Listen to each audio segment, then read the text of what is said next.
আপনার আইন মন্ত্রক সেটা মুখ্যমন্ত্রী নিজে নিয়ে নেন।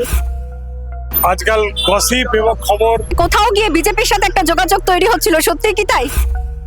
তাহলে কি আমাকে আমার ভাইকে দুজনকে টিকিট দিত? আমার নেত্রী মমতা বন্দ্যোপাধ্যায়ের যে আস্থা প্রথম দিনে ছিল, আজও সেই আস্থাই আছে। দেখুন, আমার কেন্দ্রে আমি আজ পর্যন্ত বিজেপিকে একটা মিছিল বের করতে দেখিনি। একসময় যারা বামকে ভোট দিত, এখন তারা রামকে ভোট দিচ্ছে। বাম যদি কিছু ভোট ফিরে পায়, তাহলে সেটা অটোমেটিক্যালি তৃণমূলের সব জায়গাতে সুবিধা হবে। আসানসোল উত্তর, যাকে একসময় বলা হতো বামেদের শক্ত ঘাঁটি, সেই আসানসোল উত্তরে 2011-র পট পরিবর্তনের পরে কিন্তু ফোটে ঘাস ফুল। এবং 2011 থেকে টানা 3 বার 2016 এবং 2021-এ বিধানসভা নির্বাচনে জয়লাভ করে তৃণমূল কংগ্রেস।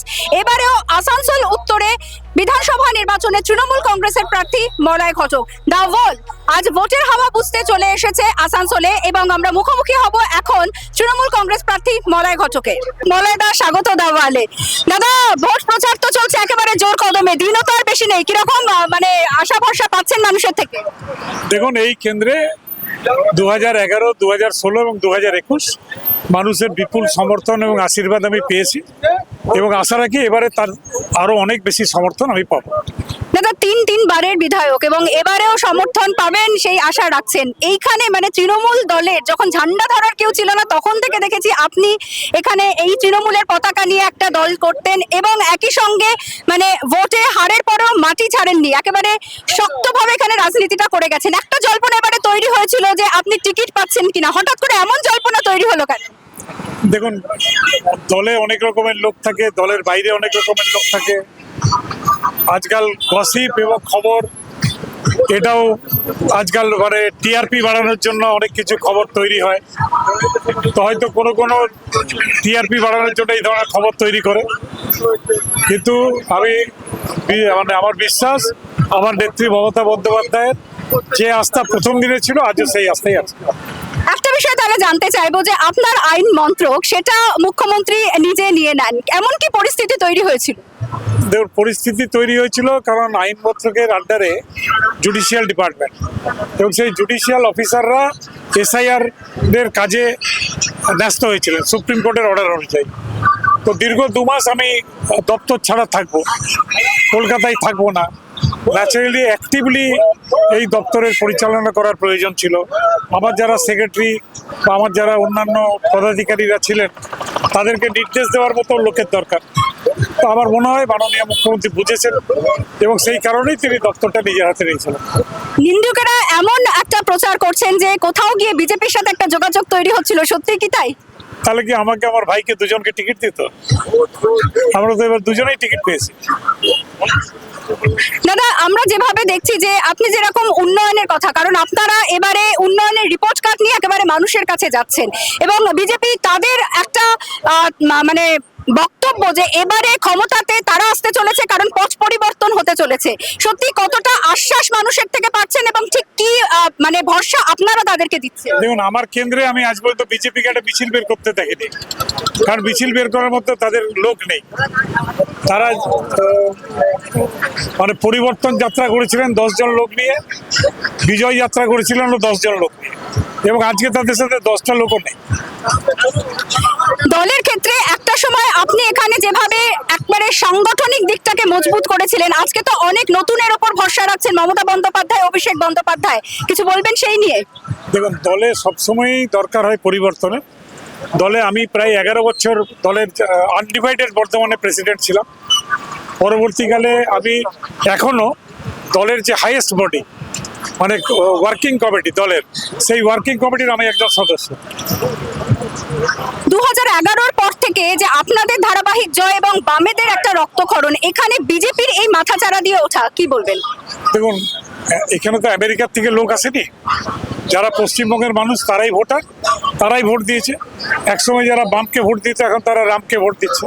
কিন্তু আমার মনে হয় যে এবারে তার পরিবর্তন হবে, এবারে বামের ভোট রামে যাবে। এসআইআর নিয়ে কি বলতে চাইবেন? এসআইআর নিয়ে অনেক চেষ্টা করেছে আমার কেন্দ্রেও। প্রথমে 42,000, পরে 28,000 লোককে লজিক্যাল ডিসক্রিপেন্সিতে নোটিশ দিয়েছে। প্রায় 7 থেকে 7,500 নাম কেটে দিয়েছে। কিন্তু তারপরেও বলবো, গতবার যা ভোট আমরা জিতেছিলাম তার দ্বিগুণ ভোটে জিতবো। আপনি পর খাওয়া রাজনীতিক এবং এই এলাকার মানে অলিগলি আপনি হাতের তালুর মতো চেনেন। দেখছি দুপাশে মানুষ দাঁড়িয়ে আছে, হাত নাড়ছে এবং একেবারে আপনাকে মানে সমর্থনও সেখানে জানাচ্ছে। আপনার যে এই জনপ্রিয়তা, একটা প্রমিনেন্ট ফিগার, কিছুটা এগিয়ে থেকে কি মাঠে নামছেন নির্বাচনে? দেখুন, আমি 5 বছর ধরে মানুষের পাশে থাকি, 5 বছর ধরে কাজ করি, পাড়ায় পাড়ায় 5 বছর ধরে যাই, তাদের অভাব অভিযোগের কথা শুনে। এই যে পাড়ায় কয়েকদিন আগেই আমি গেছি। ঠিক আছে, 3 নম্বর একদম, চলো। তো সেই সেই অনুযায়ী আবার প্রত্যেকের সাথে যোগাযোগ আছে, প্রত্যেকটা পাড়ায় প্রত্যেকটা পকেটে আমার যোগাযোগ আছে। মানে এটা হিন্দিভাষী এলাকা বা তপশিলি ভোট কোনো ফ্যাক্টর হবে তৃণমূলের কাছে? দেখুন, এখানে তপশিলি ভোট বলুন বা আদিবাসী ভোট বলুন, এখানে 100% আমাদের দিকে আছে, কোনো একাধিক- percentage ওদের দিকে নেই। একাধিকবার কেন্দ্রীয় সংস্থার আধিকারিকের ডাক আপনাকে, এবং সেদিক থেকে জিজ্ঞাসাবাদ করার জন্য যে আপনাকে ডাকা হয়েছে, কোথাও গিয়ে আপনি হাজিরা এড়িয়ে গেছেন। এটা নিয়েও নিন্দুকদের একটা অভিযোগ রয়েছে যে কোথাও গিয়ে দলের মানে তৃণমূল কংগ্রেসের মানে নেতা হওয়ার পরেও বিজেপির সাথে আপনার কোনো সংযোগ রয়েছে। দেখুন, হয়তো অনেকেই জানেন না যে আমি বোধহয় একমাত্র লোক যে ইডি এইভাবে মিথ্যেভাবে ডাকার জন্য দিল্লি হাইকোর্টে মামলা করেছিলাম, এবং সেই দিল্লি হাইকোর্ট নির্দেশ দিয়েছিল যে আমাকে 15 দিন আগে নোটিশ দিতে হবে, আমাকে যখন জিজ্ঞাসাবাদ করবে তখন ডাক্তারের টিম পাঠাতে হবে, এবং আমি যদি ডেট দেবো সেদিনই তারা জিজ্ঞাসাবাদ করতে পারবে। এই নির্দেশের পরে আজ পর্যন্ত ইডি কোনো নোটিশও দেয়নি, ডাকে। আপনার প্রতিপক্ষ প্রচারে তো এটাকেও একটা বড় ইস্যু করছে। দেখুন না, যদি যেটা সত্যি কথা সেটা হচ্ছে দিল্লি হাইকোর্টের যে নির্দেশ তাদেরকে পড়ে নিতে বলবেন। বাম এবং কংগ্রেসের যদি ভোট ব্যাংকে একেবারে কিছুটা হলেও পার্সেন্টেজ বাড়ে, তাহলে সেক্ষেত্রে কি তৃণমূলের ক্ষেত্রে কিছুটা হলেও সমীকরণের এদিক ওদিক হতে পারে? দেখুন, বাম যদি কিছু ভোট ফিরে পাই তাহলে সেটা অটোমেটিক্যালি তৃণমূলের সব জায়গাতে সুবিধা হবে। কতটা ভোট আশা করছেন? আসানসোলে 9-এর কত? ঠিক আছে, থাকবে। জোয়ার জোয়ার।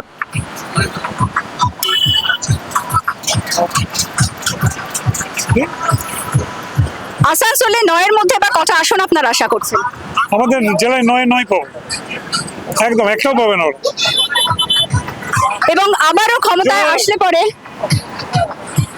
আসলে পরে আসানসোলের মানুষের জন্য ঠিক কি করার প্রত্যাশা দিচ্ছেন তাদেরকে? শ্রী মমতা বন্দ্যোপাধ্যায় প্রচুর উন্নয়ন করেছেন, আমাদের জেলা করে দিয়েছেন, এখানে সুপার স্পেশালিটি হসপিটাল করেছেন, কাজী নজরুল বিশ্ববিদ্যালয় করে দিয়েছেন, আমাদেরকে সব কিছুই করে দিয়েছেন যা আমাদের অভাব ছিল। মানে 11 থেকে পরপর জিতলেও কোথাও গিয়ে ভোটের পরিসংখ্যান যদি দেখা যায় মার্জিন বেশ খানিকটা কমেছে, চিন্তায় রাখছে? না না, মার্জিন আমাদের কমেনি। মার্জিন প্রথমে 50,000 ছিল, তারপরে 23,000 এবং 22,000, এবং আমি 11-র আগে জিতেছিলাম 21,000। আমি 4বারের বিধায়ক। এবং এবারে কি আশা করছেন যে কতটা এই মার্জিন বাড়াতে সক্ষম হবেন আপনারা? আমার মনে হয় এবারে 40 পেরিয়ে যাবে। আর গোটা বাংলার ফলাফলের ক্ষেত্রে কি বলবেন? বাংলায় ব্যাপক ব্যাপক জয় হবে তৃণমূল, ব্যাপক জয়, ব্যাপক জয় হবে। কথা বললাম আসানসোল উত্তরের তৃণমূল কংগ্রেস প্রার্থী মলয় ঘটকের সঙ্গে, এবং তিনি আশাবাদী এবারও আসানসোল উত্তরের মানুষ তার ওপরেই ভরসা রাখবেন এবং মার্জিন বাড়বে। জয়ের যে ব্যবধান গত 2011 সাল থেকে যেভাবে পরপর 3বার 2011, 16 এবং 21-এ তৃণমূল কংগ্রেস যে জয়ের ধারা এগিয়ে রাখতে পেরেছে, সেই ধারা কিন্তু এবারও তারা বজায় রাখবে। সবশেষে দাদা যেটা জানতে চাইবো, প্রতিপক্ষকে কত নম্বর দেবেন? দেখুন, প্রতিপক্ষ আমাদের এখানে আমি মনে করি না 13 জনের মধ্যে প্রতিপক্ষ কেউ আমার আছে।